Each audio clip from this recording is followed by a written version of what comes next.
ጤና ይስጥልን የተከበራችሁ የዜና ቤት ሚዲያ ቤተሰቦች እንደምን አላችሁ? አሁን የደረሱና አጫጭር ሰበር መረጃዎች ለእናንተ አዘጋጅተን ቀርበናል። በታሪክ ታይቶ በማይታወቅ አስፈሪ የአየር ንብረት ለውጥ ምክንያት በኢትዮጵያና በምስራቅ አፍሪካ ታላቅ የድርቅ አደጋ ሊከሰት እንደሚችል የተሰጠው አጣዳፊ ማስጠንቀቂያ መላው ዓለምን አስደምሟል። ሌላኛው ዜናችን በዋይት ሃውስ የታወጀው ግዙፉ የ$400 ሚሊዮን ምስጢራዊ ፕሮጀክትና በፕሬዝዳንት ትራምፕና በፍርድ ቤቶች መካከል የተቀሰቀሰው አስገራሚ የህግ ፍልሚያ። ሌላኛው ዜናችን የአሜሪካን ግዙፍ ኢኮኖሚ እያወከ ያለው የ30 ዓመት የቦንድ ወለድ ጣሪያ መንካትና የ$40 ትሪሊዮን ብሔራዊ ዕዳ በእያንዳንዱ አሜሪካዊ የባንክ ብድር፣ የቤት ግዢና የመኪና ብድሮች ላይ እያስከተለ ያለው ከባድ ኢኮኖሚያዊ ጫና የብዙዎችን ህይወት እያቃወሰ ይገኛል ሲል ሲኤንኤን ሰፋ ያለ ዘገባ ይዞ ወጥቷል።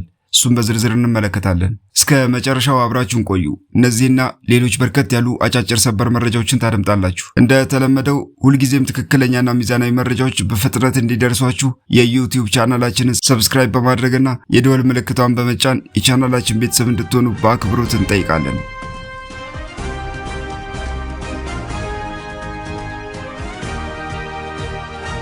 አሁን በቀጥታ ወደ መጀመሪያው መረጃችን እናልፋለን።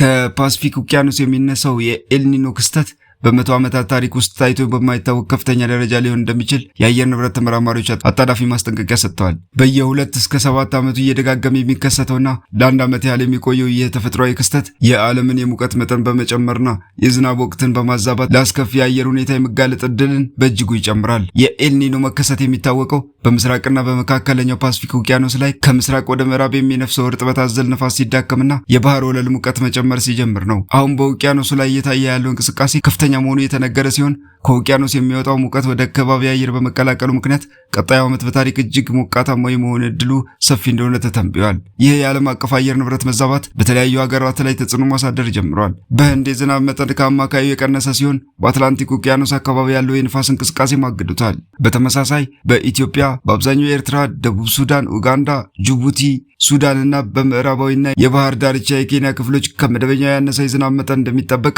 ዓለም አቀፉ የሜትሮሎጂ ተቋም ባወጣው ትንበያ ገልጾ ነበር። አሁንም በኢትዮጵያ አንዳንድ አካባቢዎች ከመደበኛው ያነሰ የክረምት ዝናብ እያስተናገዱ ይገኛሉ።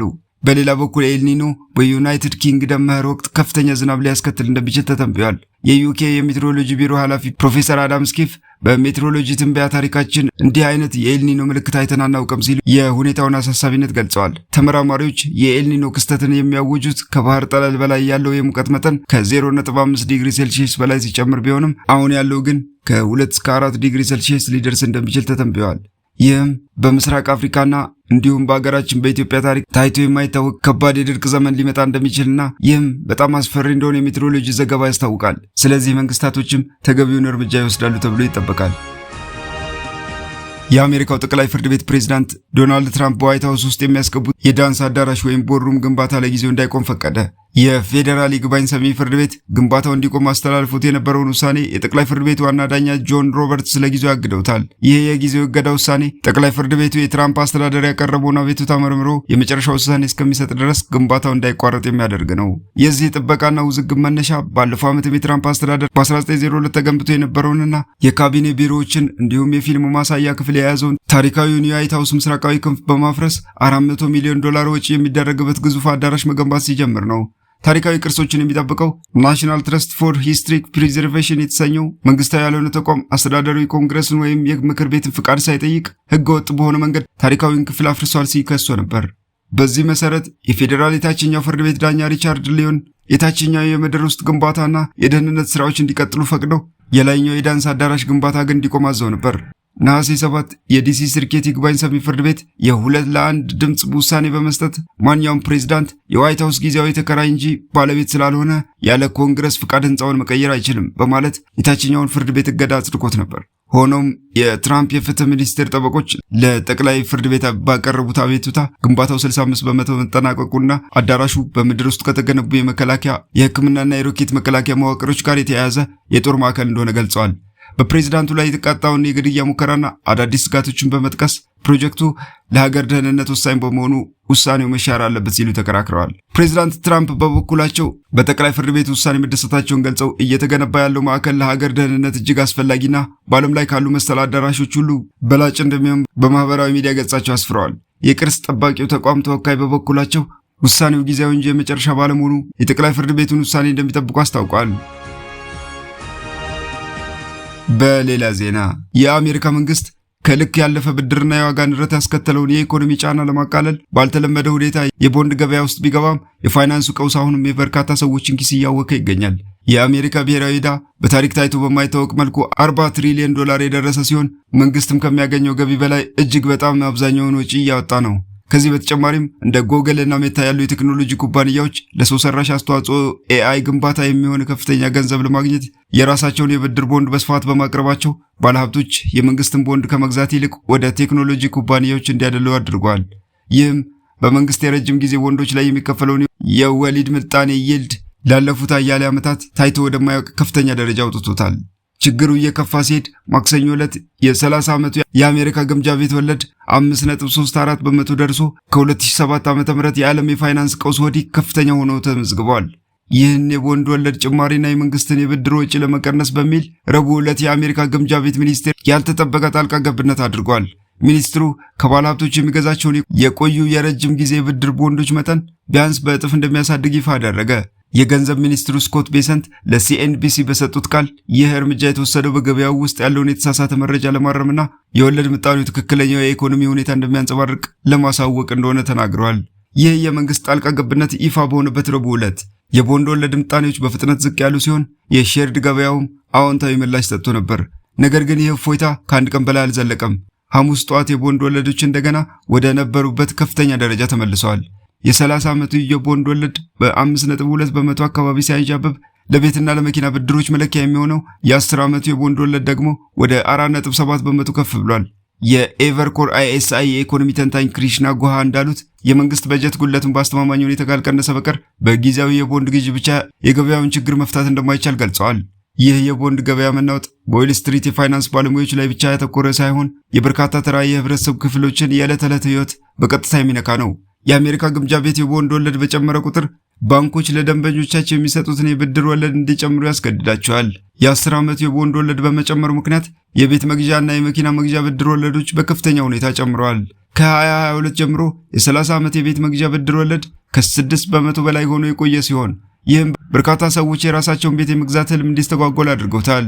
ከዚህ በተጨማሪም ያለውን የዋጋ ንረት ለመቋቋም ሲሉ የክሬዲት ካርድና የቪዛ ብድር የሚጠቀሙ ሰዎች የወለድ ምጣኔ በመጨመሩ ከባድ የኢኮኖሚ ጫና ውስጥ ወድቀዋል። የናቪ ፌዴራል ክሬዲት ዩኒየን ዋና ኢኮኖሚስት ሄዘር ሎንግ እንደሚሉት አሁን ባለው ሁኔታ ዕዳ ውስጥ ለመግባት የተገደዱ የህብረተሰብ ክፍሎች የብድር ወለድ በመጨመሩ ምክንያት ኑሯቸው የበለጠ እየከበደ መጥቷል። መንግስት የውጭ መቀነስና የመዋቅር ለውጥ ካላደረገ ወይም ከባድ የኢኮኖሚ ድቅድቅ ቀውስ ካላጋጠመ በቀር ይህ ከፍተኛ የብድር ወለድ በቅርብ ቀን ሊቀንስ እንደማይችል ባለሙያዎች ያስጠነቅቃሉ። ወደ አጫጭር መረጃዎቻችን ስናልፍ በመጀመሪያ የምናገኘው ከጦርነቱ ቀጠና ሌላኛውን አስደንጋጭ መረጃ ይዘንላችሁ መጥተናል።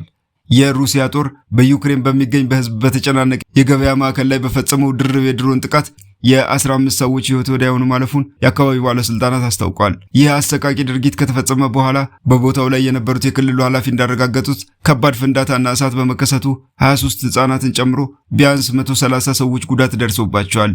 የመጀመሪያው ድሮን ጥቃት እንደደረሰ ሰዎችን ለማዳንና እርዳታ ለማቅረብ በተደረገው ጥረት ላይ ሁለተኛው ድሮን ተደግሞ መምታቱ የጉዳዩን መጠን ያበዛው ሲሆን አጠቃላይ አደጋው የሕክምና ተቋማትንም ለከፍተኛ ውጥረት ተዳርጓል። ይህ አደገኛ ክስተት በጦርነት ውስጥ ሲቪሎችና ንጹሃን ዜጎች በተለይም ህጻናት ምን ያህል ለከፍተኛ አደጋ መጋለጣቸውን የሚያሳይ ከመሆኑም በላይ በንጹሃን መኖሪያና የህዝብ መሰብሰቢያ ቦታዎች ላይ የሚፈጸሙ ጥቃቶች ያስከተሉትን የከፋ ሰብአዊ ቀውስ ቁልጭ አድርጎ ያሳያል። በሌላ ዜና በስዊድን የትምህርት ተቋማት ውስጥ እጅግ አሰቃቂና አስደንጋጭ ጥቃት ተፈጽሟል። በአገሪቱ በሚገኝ አንድ ሁለተኛ ደረጃ ትምህርት ቤት ግቢ ውስጥ ሰይፍ የታጠቀ ግለሰብ ባካሄደው ድንገተኛ ጥቃት የአንድ ሰው ህይወት ሲያልፍ በ3 ሰዎች ላይ ደግሞ ከባድ የአካል ጉዳት ደርሷል። ጥቃቱ በድንገት በትምህርት ቤት ቅጥር ግቢ ውስጥ በመከሰቱ በተማሪዎች በመምህራንና በሰራተኞች ዘንድ ከፍተኛ ሁከት፣ ፍርሃትና ጭንቀት እንዲፈጠር ምክንያት ሆኗል። ድርጊቱ ከተፈጸመ በኋላ የአካባቢው የጸጥታ አካላትና የሕክምና ቡድኖች በፍጥነት ወደ ስፍራው በመድረስ የተጎዱትን ሰዎች ወደ ሕክምና ከመውሰዳቸውም በላይ ሁኔታውን ለመቆጣጠር ጥረት አድርገዋል። ይህ አሰቃቂ ክስተት በትምህርት ቤቶች አካባቢ ሊኖር የሚገባውን የደህንነትና የጥበቃ ሁኔታ ጥያቄ ውስጥ የከተተ ሲሆን ለወላጆችና ለህብረተሰቡ የተማሪዎችን የትምህርት ቤት ውሎ ደህንነት ለማረጋገጥ ምን ያህል ትልቅ ትኩረት መስጠት እንደሚያስፈልግ አመላካች ሆነዋል። በመጨረሻም በቴክኖሎጂው ዓለም ትልቅ መነጋገሪያ የሆነ አዲስ መረጃ ደርሶናል። ታዋቂው የማህበራዊ ሚዲያ መተግበሪያ ቲክቶክ ከዩኤስ የፍትህ ሚኒስቴር ጋር ያደረገውን ህጋዊ ክርክር ለመቋጨት የ$400 ሚሊዮን የካሳ ስምምነት ፈጽሟል። የዚህ ትልቅ ውሳኔ መነሻ የሆነው አሜሪካ እንደ አውሮፓውያን አቆጣጠር በ2024 ያቀረበችው ክስ ሲሆን መተግበሪያው ዕድሜያቸው ከ13 ዓመት በታች የሆኑ ህጻናትን የግል መረጃ ያለ ወላጆች ፍቃድ በህገወጥ መንገድ ሰብስቧል በሚል የወጣውን ኮፓ የተሰኘውን የህፃናት የመስመር ላይ ግላዊነት ጥበቃ ህግ ጥሷል በሚል ነበር። ይህ ክስ ከተመሰረተ በኋላ ኩባንያው የቁጥጥርና የደህንነት ስርዓቱን ያስተካከለ ቢሆንም አሁን ላይ ወዲያውኑ $300 ሚሊዮን ለመክፈልና የቀረውን $100 ሚሊዮን ደግሞ የቀድሞ የሙዚካል.li ስምምነት ተሰርዞ ሲጠናቀቅ ገቢ ለማድረግ ተስማምቷል። ይህ ስምምነት በዲጂታሉ ዓለም የህፃናት መረጃና ምስጢራዊነት እንዴት መጠበቅ እንዳለበት ትልቅ ማስጠንቀቂያ የሚሰጥ ከመሆኑም በላይ ወላጆች በልጆቻቸው የመስመር ላይ ውሎና ዲጂታል ደህንነት ላይ ከፍተኛ ጥንቃቄ እንዲያደርጉ የሚያስገነዝብ ትልቅ ክስተት ነው።